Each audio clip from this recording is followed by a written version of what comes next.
चाणूरमर्दनम देवकी परमानंदम कृष्णम वंदे जगद्गुरुम. कालच्या पाठात आपण पाहत होतो की कशा प्रकारे अर्जुनाचा असणारा पहिल्या अध्यायातील प्रश्न कोणता तर धर्मशास्त्राच्या आधारावर कुलक्षये प्रणश्यन्ति कुलधर्मा सनातनाः धर्मे नष्टे कुलं कृत्स्नम अधर्मो विभवत्यत लुप्तपिंडोदक क्रियाः आदी ते अर्जुनाचे प्रश्न आहे. त्या प्रश्नावर भगवंत दुसऱ्या अध्यायातील 11व्या श्लोकामध्ये उत्तर देतात आणि त्याच्यावर असणारं उत्तर म्हणजे ज्ञानयोगाचं प्रतिपादन भगवंत पहिल्यांदा करतात. अशोचान व शोचस्तंच्याद्वारे संपूर्ण ज्ञानयोग सांगितल्यानंतर पुन्हा भगवंत पुढे जाऊन नेहाभिक्रम नाशोस्ति प्रत्यवायो न विद्यते स्वल्पमप्यस्य धर्मस्य त्रायते महतो भया. जीवनामध्ये आपण केलेला फार नाही पण भगवंत म्हणतात की थोडा सुद्धा स्वल्पमप्यस्य धर्मस्य जीवनामध्ये केलेला थोडा सुद्धा धर्म काय करतो तर त्रायते महतो भयात. महान असं जे भय आहे या महान भयापासून म्हणजेच कोणता महान भय म्हणजे जन्म आणि मृत्यूचं जे चक्र आहे या जन्म आणि मृत्यूच्या चक्रापासून आम्हाला तारण करतो. आणि म्हणून अशा प्रकारे जीवनामध्ये धर्माचं अनुष्ठान आमच्या गरजेचं आहे भगवंत त्या ठिकाणी सांगण्याचा प्रयत्न करतात. दुसऱ्या अध्यायातील 40व्या श्लोकापासून ते 53 श्लोकापर्यंत संपूर्ण कर्मयोग कशा प्रकारे करायचा हे भगवंत प्रतिपादित करतात. आणि अशा प्रकारे कर्मयोगाच्या द्वारे जर चित्त शुद्ध झालं आहे त्याची असणारी अवस्था जी आहे ती अवस्था भगवंत शेवटी सांगतात की कशा प्रकारे तो असतो स्थित प्रज्ञस्य का भाषा. आणि म्हणून शेवटी आणि सर्वात त्याची असणारी फलश्रुती. एखाद्या ग्रंथाचा काय नुसताच ग्रंथ नाही करायचा तर ग्रंथाच्या प्रत्येक ग्रंथाच्या शेवटी त्या ग्रंथाची असणारी फलश्रुती आहे की हा ग्रंथ वाचल्यानंतर किंवा याचं अध्ययन केल्यानंतर काय होतं याचं श्रवण केल्यानंतर काय होतं ती असणारी फलश्रुती भगवंत शेवटच्या श्लोकाद्वारे सांगतात. आपूर्यमाणमचल प्रतिष्ठम समुद्रमाप प्रविशन्ति यद्वत् तद्वत् कामायम प्रविशन्ति सर्वे स शांतीम आपनोति न काम कामी. जीवनामध्ये गीतेचं जे अध्ययन आहे कशासाठी करायचं आहे आम्हाला गीता का शिकायची त्याचं उत्तर तिथं दिलं भगवंत की ज्याला जीवनामध्ये अत्यंतिक दुःख निवृत्ती आणि निरतिशय आनंदाची प्राप्ती जीवनामध्ये ज्याला प्राप्त करून घ्यायची आहे त्याच्यासाठी स शांतीम आपनोती. जी परमशांती जीवनामध्ये आहे आता जी शांती प्राप्त करत आहोत ही टेम्पररी आहे. वास्तविक स्वरूपाची म्हणून काल आपण पाहिलं मैत्री आणि याज्ञवल्क्याची जी कथा सांगितली काल त्याचं कारण तेच आहे की अशा प्रकारे आपण जे वास्तविक शोधतोय हे वरवर शोधतोय परंतु वास्तविक जिथं शोधायला पाहिजे त्या ठिकाणी शोधण्याची जागा दाखवण्याचं काम भगवंत या ठिकाणी करतात. आणि म्हणून अशा प्रकारे जो साधक ही सगळी सांगितलेली साधना त्या साधनेच्या अनुषंगाने प्रजहाती यदा कामान सिद्ध अवस्था त्याची असणारी सांगून शेवटी सशांतीम आपनोती तो परमशांतीला प्राप्त होतो. म्हणजे जीवनाचं असणारं प्रयोजन काय आपल्या हे सगळं जे करतो आहोत आपण याचं प्रयोजन काय सांगायचं झालं तर ती परमशांती जी आहे ती परमशांती जीवनामध्ये प्राप्त व्हावी याकरिता म्हणून भगवद्गीतेचं अध्ययन आम्हाला करायचं जीवन की ज्यासाठी आम्ही इकडे धाव तिकडे धाव हे सगळीकडे धावाधाव जी आहे आमची ही धावाधाव सगळी बंद झाली पाहिजे. आणि एका ठिकाणी थाईचं बसूनी करा एक चित्त सांगितलं माऊलींनी की एकाच ठिकाणी बसा आणि काय करा चित्त एक चित्त करा. थाईचं बसूनी करा एक चित्त म्हणजे एक चित्त जे आहे एकाच ठिकाणी बसून त्या परमार्थाची आराधना जर केल्यानंतर तो परमार्थ किंवा ते परमात्म तत्व निश्चितपणे आम्हाला प्राप्त होतं. आणि म्हणून त्याच्या अनुषंगाने या ठिकाणी मध्य कर्मयोग जो आहे या कर्मयोगाचं विवरण या ठिकाणी चालू होतं. म्हणून कालचा सगळा विषय सांगण्याचं तात्पर्य एवढंच की कर्मयोग म्हणजे काय, कर्मयोग कशा प्रकारे केला पाहिजे आणि तो कोणासाठी. साधकाच्या दृष्टीने जे साधक आहे की ज्यांना परमार्थ तत्वाचं ज्ञान प्राप्त करून घ्यायचं आहे त्यांच्या दृष्टीने हा कर्मयोग या ठिकाणी भगवंतांनी सांगितलेला आहे. म्हणून अशा प्रकारे पुढे जाऊन भगवंत म्हणतात 49वा श्लोक, दूरेन ह्यवरं कर्म बुद्धियोगात् धनंजय बुद्धौ शरणमिच्छन्त कृपणाः फलहेतवः. फलाची इच्छा करणारे कर्म करत असताना त्या कर्मामधून जे फलासक्त आहेत किंवा फळाची इच्छा करणारे जे आहेत ते सर्वच्या सर्व काय आहेत तर कृपण सांगितले त्यांना की मनामध्ये काहीतरी इच्छा धरून जे कर्म करतात ते कृपण, कुंजूस. आपण वाक्य प्रचार करतो की सगळं आहे पण तो फार कुंजूस आहे, त्याकडे काय नाही, गाडी आहे, बंगला आहे, हे आहे ते आहे, पण एवढीसा खर्च करायचा म्हटल्यानंतर त्याला नको, तेवढ्या बाबतीत तो अतिशय कुंजूस आहे. म्हणजे सगळं असताना सुद्धा देण्याची दानत नाही किंवा देण्याची मानसिकता ज्याची नाही त्याला जीवनामध्ये आपण कुंजूस म्हणतो. आणि म्हणून अशा प्रकारे या ठिकाणी जे कर्म आपण करत आहोत आपण कधी कुंजूस होऊ, त्या ती सर्व कर्माचं असणारं फळ मलाच प्राप्त झालं पाहिजे अशा अनुषंगाने जीवनामध्ये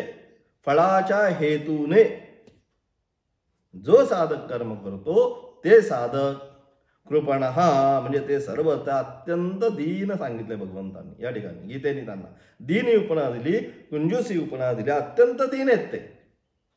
अशा प्रकारचे कोण, दूरेन ह्यवरं कर्म बुद्धियोगा धनंजय. बुद्धियोगापेक्षा म्हणजे ज्ञानयोगापेक्षा. मग कोणता, सकाम कर्म. जे सकाम कर्मयोग जो आहे तो काय अत्यंत निकृष्ट दर्जाचा आहे. म्हणजे मनामध्ये कामना धरून मला या कर्माचं हे फळ प्राप्त झालं पाहिजे अशा प्रकारे ज्यावेळेस मनामध्ये कामना आपण ठेवतो आणि एखादं कर्मयोगाचं अनुष्ठान करतो तर ते कर्मयोगाचं अनुष्ठान अत्यंत निकृष्ट आहे. आणि म्हणून हे धनंजय तू काय कर, बुद्धीचा आश्रय घे. कोणती बुद्धी, समत्वम योग उच्यते. समत्व रूपी जी बुद्धी आहे, सिद्ध सिद्ध्यो समोभूत्वा, अशा प्रकारची जी बुद्धी आहे, कोणतंही फळ प्राप्त झालं तरी ज्याच्या अंतःकरणामध्ये तरंग निर्माण होत नाही अशा प्रकारे जी बुद्धी आहे त्या बुद्धीचा तू आश्रय घे. कारण का, फलाला हेतू बनवणारे अत्यंत दीन आहे. कृपणा फल हे तवा. ते अत्यंत दीन सांगितले त्यांना की जे काय फलाला हेतू बनवतात. म्हणजे जे फल आहे ते हेतू बनवणं म्हणजे काय, तर ते फळामुळे आम्हाला पुन्हा जन्म आणि मरणाच्या चक्रामध्ये यायला लागतं. तेच कर्म आणि कर्माचं फळ पुनर्जन्माला हेतू बनतं. म्हणून अशा प्रकारचे जे कर्म करतात की जे त्या कर्माचं असणारं फळ पुढील जन्माला हेतुभूत ठरवितात ते अत्यंत दीन असे आहेत असं या ठिकाणी भगवंतांना म्हणायचं आहे. त्याच्या आचार्य काय भाष्य करतात ते आपण पाहू. दूरेन म्हणजे काय, अतिविप्रकर्षेण हि अवरम निकृष्टम कर्म फलार्थिना क्रियमानम बुद्धियोगात समत्व बुद्धियोगात कर्मणो जन्म मरणादी हेतुत्वात. हे धनंजय संबोधन या ठिकाणी आचार्य सांगतात. काय म्हणतात, हे धनंजय काय, तर बुद्धियोगापेक्षा. मग कोणता बुद्धियोग, तर समत्व रूपी जो बुद्धियोग आहे, समत्वम योग उच्यते. सिद्ध सिद्ध समोभूत्वा. कशाही कोणत्याही प्रकारच्या फलाची प्राप्ती झाली तरी ज्याच्या अंतःकरणामध्ये कोणत्याही प्रकारचा तरंग निर्माण होत नाही अशा प्रकारे असणारी समबुद्धी. आणि त्या समबुद्धीने युक्त होऊन केलेल्या कर्मापेक्षा आणि अशा प्रकारे जो समत्व बुद्धीने कर्म करतो त्याच्याही पेक्षा जो काय करतो, तर मनामध्ये केलेल्या कर्मापेक्षा कर्मफळाची अपेक्षा ठेवणारे. मी कर्म करतोय परंतु कर्म करत असताना त्या कर्माच्या असणारे फळ मला मी हे कर्म करतोय तर मला याचं असणारं एवढं फळ मला प्राप्त झालं पाहिजे, अशा प्रकारे कर्माचं असणाऱ्या फळाची इच्छा मनामध्ये ठेवणारे म्हणजे सकाम मनुष्याद्वारे केलेले कर्म. मनामध्ये इच्छा एकदा धरली की ते सकाम कर्म झालं. आणि म्हणून अशा प्रकारे सकाम कर्म मनामध्ये इच्छा ठेवून होणार कर्म काय ते मग कर्म जन्म मरणाचा हेतू असल्यामुळे जे सकाम कर्म आहे हे सकाम कर्म निश्चितपणे आम्हाला काय आहे जन्म आणि मरणाचा हेतू. म्हणजे कारण त्याच्यापासून ज्यावेळेस तुम्ही मनामध्ये फलाची इच्छा धरता त्याच वेळेस ते कर्म आम्हाला ते फळ मग कशामध्ये संचित प्रारब्ध आणि आगामी त्या केलेल्या कर्माचं फळ तिथे नेऊन टाकल्याशिवाय राहत नाही. आणि म्हणून अशा प्रकारे ते काय होतं ते असणार कर्माचं फळ पुढील जन्माला कारणभूत होतं. आणि म्हणून अशा प्रकारे कर्म जे जन्म मरणाचा हेतू असल्यामुळे ते काय अत्यंत निकृष्ट दर्जाचा आहे. म्हणून अशा प्रकारे जे मनामध्ये कोणत्याही गोष्टीची कामना ठेवून जे कर्म करतात ते कर्म जन्म आणि मरणाला कारणभूत असल्यामुळे अत्यंत निकृष्ट दर्जाचं आहे असं या ठिकाणी भगवंताला म्हणायचंय. पुढे आचार्य म्हणतात यतः का एवं योग विषया बुद्धौ तम परिपाकजायां वा सांख्यबुद्ध्यौ शरणम आश्रयम अभयप्राप्ति कारणम अन्विच्छ प्रार्थयस्व परमार्थ ज्ञान शरणम भव इत्यर्थः. आणि म्हणून तुला काय केलं पाहिजे की हे अर्जुना म्हणून तू योग विषयक बुद्धीमध्ये जी योग विषयक बुद्धी म्हणजे जे समत्वम योग उच्यते. इथे या ठिकाणी ज्या ठिकाणी योग विषयक बुद्धी हा विषय येईल इथे समत्व रूपी जी बुद्धी आहे समत्वम योग उच्यते ही बुद्धीच या ठिकाणी ग्रहण करायची आहे. आणि म्हणून अशा प्रकारे तू काय योग विषयक बुद्धीमध्ये अथवा ज्याच्या परिपाकामुळे उत्पन्न होणाऱ्या सांख्य बुद्धीमध्ये शरण ये. म्हणजे अशा प्रकारे त्याचं चित्त शुद्ध झालेलं आहे. कशा प्रकारे की ज्याने समत्वम योग उच्चते या न्यायाने ज्याने कर्म केलेले आहे आणि अशा प्रकारे कर्म करून ज्याचं चित्त शुद्ध झालेलं आहे आणि ते झालेलं चित्त शुद्ध ते काय झालेलं आहे सांख्य बुद्धीमध्ये. आता मग एकदा चित्त शुद्ध झाल्यानंतर काय होणार आहे ते चित्त जे आहे ते काय आपल्या आप आता काय सांख्य बुद्धीमध्ये म्हणजे आता ते ज्ञानाकडे चाललाय तो ज्ञाननिष्ठेकडे. आता ज्ञाननिष्ठेचा अधिकार त्याला आता प्राप्त होण्याच्या भूमिकेमध्ये तो आता निघालेला आहे. आणि म्हणून सांख्य बुद्धीमध्ये या सांगितलं अलग लक्षात कर्मयोगाने चित्तशुद्धी झाल्यानंतर त्याच्यामध्ये काय आता ज्ञाननिष्ठा धारण करण्याची पात्रता निर्माण झालेली आहे. म्हणून अशा प्रकारे उत्पन्न होणाऱ्या सांख्य बुद्धीमध्ये तू काय कर आता शरण ये. म्हणजे एकदा चित्त शुद्ध झालं की काय होईल तुला आपल्या आपच ज्ञानासाठी जो अधिकार आहे विवेक वैराग्य समाधी षटक संपत्ती आणि मुमुक्षुत्व शमदम हे सगळेच सगळं एकदा तू चित्ताची शुद्धी झाली की या सगळे गुण सात्विक गुण संपत्ती ज्याला सांगितली अमानित्व अदंभित्व अहिंसा शांती किंवा पुढे 16व्या अध्यायात जाऊन सांगितलं अभयम सत्व संशुद्धी ही जी सात्विक गुणसंपत्ती जी सांगितली आहे किंवा दैवी गुणसंपत्ती सांगितलेली आहे ही सर्वच्या सर्व दैवी गुणसंपत्ती तुला कधी प्राप्त होईल तर ज्या वेळेस तू समत्व भावाने कर्म करशील त्यावेळेस तुझं चित्त शुद्ध होईल. आणि त्या चित्त शुद्ध झाल्यानंतर तिथे ही सर्व सात्विक गुणसंपत्ती निर्माण होईल. आणि अशा प्रकारचे ज्यावेळेस सात्विक गुणसंपत्ती त्या ठिकाणी निर्माण होईल त्यावेळेस तू ज्ञानासाठी अधिकारी होशील. आणि म्हणून अशा प्रकारे त्या सांख्य बुद्धीमध्ये काय हो शरण ये. म्हणजेच काय अर्थात अभयप्राप्तीच्या हेतूची इच्छा कर. म्हणजेच काय परमार्थ ज्ञानाला शरण जा. म्हणजे वास्तविक जे ज्ञान आहे परमार्थ तत्वाचं ज्ञान त्या परमार्थ तत्वाच्या ज्ञानालाच तू काय कर आता शरण जा. कारण का यतः अवरम कर्म कुर्वाणः कृपणा दीनाः फलहेतवः फलतृष्णा प्रयुक्ताः सन्तः यो वा एतदक्षरं गार्ग्य विदित्वा अस्मान् लोकात् प्रयति सकृपणः इति श्रुते. सांगतात आचार्य भाष्यामध्ये काय म्हणतात ते अशा प्रकारे. कारण का की का व्रत कारण फलतृष्णामुळे प्रेरित होऊन सकाम कर्म करणारे कृपण म्हणजे अत्यंत दीन आहेत. जे फलाची इच्छा मनामध्ये धरतायत आणि कर्म करतात ते काय ते अत्यंत दीन आहे. का बरं दीन आहेत ते आपण म्हणतो तो फार दीन आहे.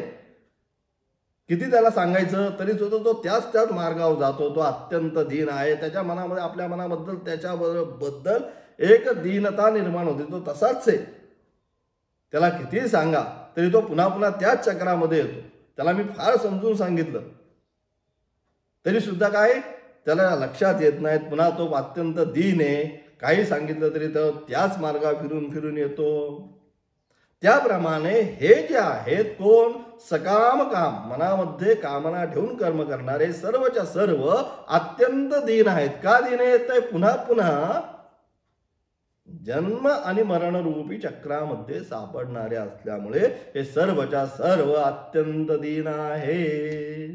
आणि म्हणून अशा प्रकारे मग काय तर कारण का फलतृष्णामुळे प्रेरित होऊन सकाम काम करणारे मनामध्ये इच्छा ठेवून की या माझे हेच एवढं फळ प्राप्त झालंच पाहिजे हे सर्वच्या सर्व दीन आहे. कारण का ते केलेली कर्म त्यांची पुनर्जन्माला हेतू होत असल्यामुळे ते सर्वच्या सर्व दीन आहेत. म्हणून श्रुती काय सांगते श्रुती सुद्धा सांगते हे गार्गी. त्या ठिकाणी गार्गी आणि याज्ञवल्क्याचा संबंध आहे. त्याच्यामध्ये म्हणतात काय गार्गी जो या अक्षरब्रह्माला न जाणता. अक्षरब्रह्म ओम इथे एक अक्षरब्रह्म सांगितलं. एक अक्षरब्रह्म म्हणजे ओम. असा एक अक्षरब्रह्म जे आहे त्या एक अक्षरब्रह्माला न जाणता जीवनामध्ये काय होतं तर हे गार्गी जो या अक्षर ब्रह्माला म्हणजे परब्रह्म जे तत्व आहे त्या तत्वाला काय न जाणता काय होतो या लोकातून जातो किंवा या लोकातून जे जातात वास्तविक तत्वाचं ज्ञान प्राप्त न करता जे या लोकातून जातात ते सर्वच्या सर्व काय ते अत्यंत कृपण आहेत. आणि म्हणून अशा प्रकारे ते सर्वच्या सर्व की जीवनामध्ये जी वस्तू आहे ती वस्तू प्राप्त न करता जे वास्तव येन ज्ञातेन सांगितलं सर्वविदम विज्ञातम भवती ती शास्त्र म्हणतं की जे जाणल्यानंतर आम्ही हे सगळं जाणतोच आहे परंतु अशी एक वस्तू आहे की त्या वस्तूचं ज्ञान झाल्यानंतर या सर्व वस्तूंचं ज्ञान आम्हाला प्राप्त होतं. ती जी वस्तू आहे ती वस्तू जीवनामध्ये ज्ञान जाणली पाहिजे. अन्य वस्तू जाणून काही उपयोग नाही. मग कोणती ज्याच्या ज्ञानाने या संपूर्ण वस्तूचं संपूर्ण जगताचं आम्हाला ज्ञान होईल ती वस्तू.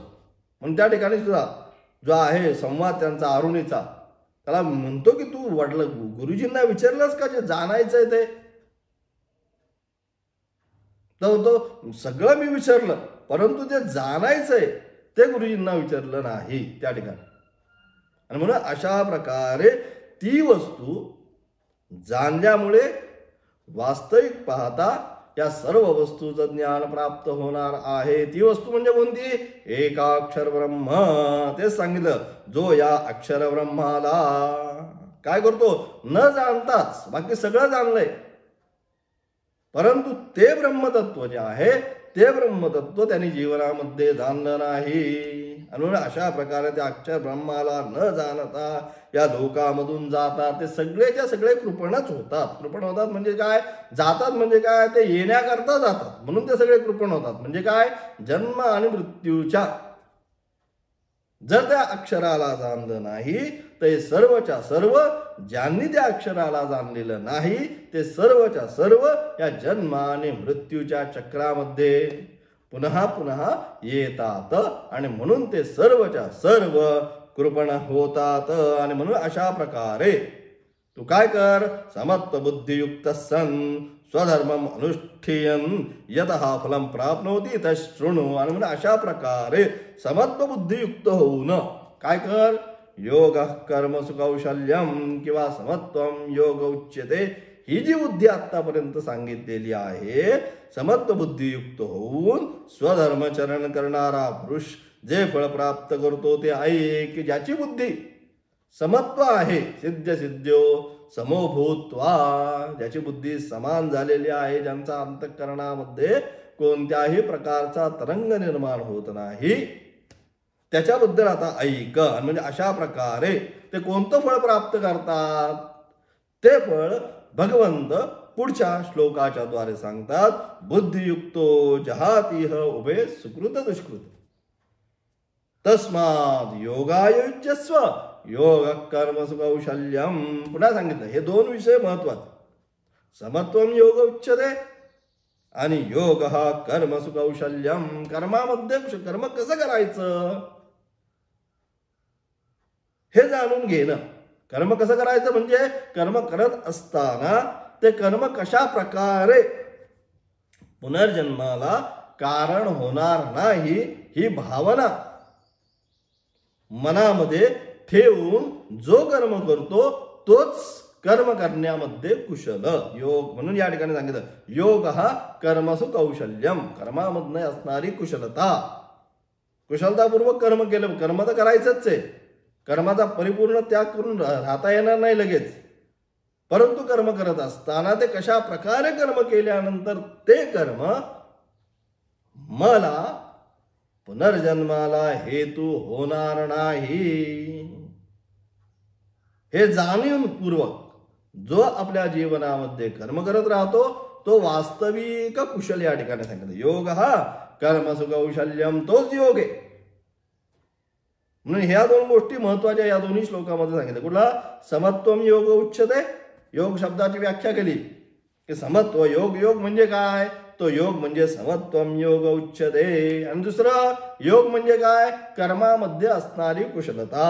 आम्ही सगळेच कर्म करतो पण आमची कर्म काय, फक्त पाट्या टाकायची सांगितलं म्हणून गतानुगतिकः लोका सांगितलं त्या ठिकाणी शास्त्राने. गतानुगतिकः लोका न लोका पारमार्थिकः सांगितलं. शास्त्र म्हणतं की गतात तो करतो म्हणून मी करतो. का करतोस रे असं विचारायला आपण गेलो तर कुणीच आपल्याला म्हणतं मी हे असं असं असं आहे म्हणून मी आता असं करतो. आपल्या साधक अवस्थेमध्ये असणारे सुद्धा जर आपल्या आसपास असतात जेवढे आपले साधक आहेत त्यांचा जरी आपण विचार केला तरी बघा तुम्ही की ते सर्वांचा जो विचार आहे तो करतो म्हणून मी करतो हाच असतो, परंतु जाणीवपूर्वक की मला हे केल्यानंतर याचं असं प्रकारे फल प्राप्त होणार आहे म्हणून मी करतो, अशी उत्तरं देणारे फार कमीच आहेत. 90% साधकच आपले जे आहेत आपल्या आसपासमध्ये त्यांनाच आपण विचारलं तू हे का करतो, तर तो करतो म्हणून मी करतो. परंतु जाणीवपूर्वक जे कर्म आहे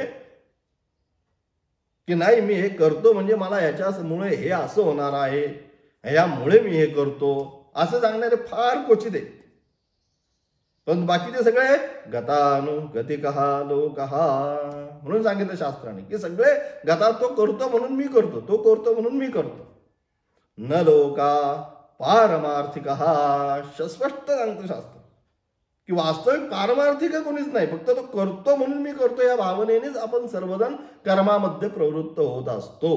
म्हणजे अशा प्रकारे ज्यावेळेस आपण कर्मामध्ये प्रवृत्त होतो त्यावेळेस त्या कर्माचा असणारं फळ म्हणजे काय, जन्म आणि मृत्यू हे जे आहे हे आपल्याला प्राप्त होतं. परंतु जो या समत्व बुद्धीने कर्म करतो, योग कर्मसु कौशल्यम, या बुद्धीने कुशलतापूर्वक कर्म करत असताना कसं हे कर्म मला पुनर्जन्माला बंधनाला घेऊन जाणार नाही ही भावना बरोबर लक्षात ठेवून अत्यंत गहना कर्मणो गती पुढे जाऊन सांगितलं 3ऱ्या अध्यायात भगवंताने. कर्माची जी गती आहे ही कर्माची गती एवढी सहज नाहीये, ती कशी आहे, अत्यंत गहन आहे. ती सहजासहजी कोणाला लक्षात येत नाही. गहना कर्मणो गती. हे सगळे कर्माचे सिद्धांत सांगितले. गहना कर्मणो गती. आता या श्लोकामध्ये सांगितला योग कर्मसु कौशल्यम, याच्या मागे सांगितला समत्वम योग उच्यते. ही सगळी कर्म मार्गामध्ये असणारे टिप्स आहेत. कशा प्रकारे कर्म करायचंय तर कसं कर कर्म. समत्वम योग उच्यते. योग कर्मसु कौशल्यम. कर्मामध्ये कुशलतापूर्वक व्यवस्थितपणे ते कशा प्रकारे पुनर्जन्माला हेतू होणार नाही या अनुषंगाने कसं करता येईल याचा विचार कर. आणि म्हणून अशा प्रकारे जो बुद्धियुक्तो जहाती ह उभे सुकृत दुष्कृत. सुकृत म्हणजे पुण्य आणि पाप हे दोन्हीही कोण जो समत्व बुद्धीने युक्त झालेला.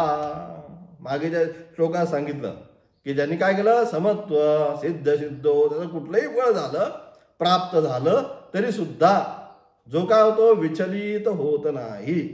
अशा प्रकारे ज्याची बुद्धी आहे अशा प्रकारे समत्व बुद्धीने युक्त झालेला. बुद्धियुक्त म्हणजे त्या समत्व बुद्धीने युक्त झालेला मनुष्य काय करतो मग तो उभे सुकृत दुष्कृते. सुकृत म्हणजे पुण्य, दुष्कृत म्हणजे पाप. या दोघंही हे दोन्ही जो अशा प्रकारे समत्व बुद्धीने योग कर्म करतो तो काय करतो पाप आणि पुण्य दोघांचाही त्याग करतो. म्हणजे कशाचीच त्याला त्यातनं प्राप्ती होत नाही. आणि म्हणून तू काय कर हे अर्जुना समत्वरूपी योगात प्रवृत्त हो. जो समत्वरूपी जो योग आहे त्या समत्वरूपी योगामध्ये तू प्रवृत्त हो.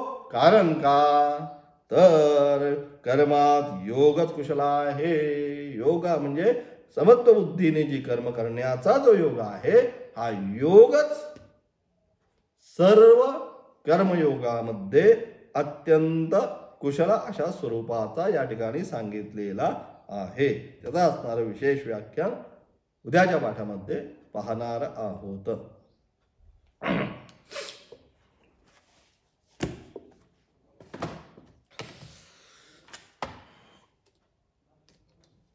12वा अध्याय.